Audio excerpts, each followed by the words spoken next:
Il y a beaucoup de courage dans votre interprétation, on a l'impression, non? Est-ce qu'elle est courageuse, cette femme?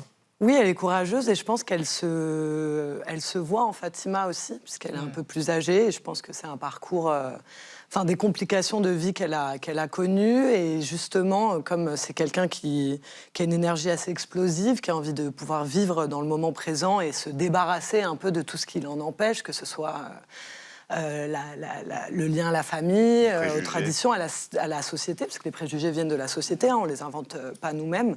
Elle décide donc de couper le cordon. Moi, c'est comme ça que je me suis un peu imaginé la chose, et sans rejeter tout ça, mais couper. Couper, comme ça. Ouais. D'ailleurs, j'ai écrit le personnage de pour Cassandra. Mouna. Oui. Enfin, en pensant à Mouna. Et voilà, c'était pour elle. Oui. À la femme qu'elle est. Vous vous êtes posé une sorte de problème cinématographique et stylistique.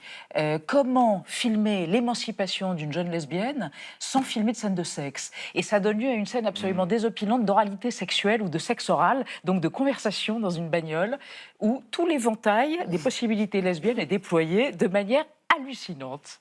Vous ne vouliez pas filmer de scènes à part des galoches ou des pelles? Non, en fait, ça faisait un moment. On m'avait même pas proposé l'adaptation de La Petite Dernière, que j'avais envie de filmer une scène de sexe parlé. Donc j'avais cette idée déjà depuis longtemps. Et quand j'ai accepté l'adaptation, je me suis dit, tiens, je vais essayer d'incruster cette scène que j'ai en tête depuis longtemps dans ce film. On verra ce que ça donne. Ça donne bien.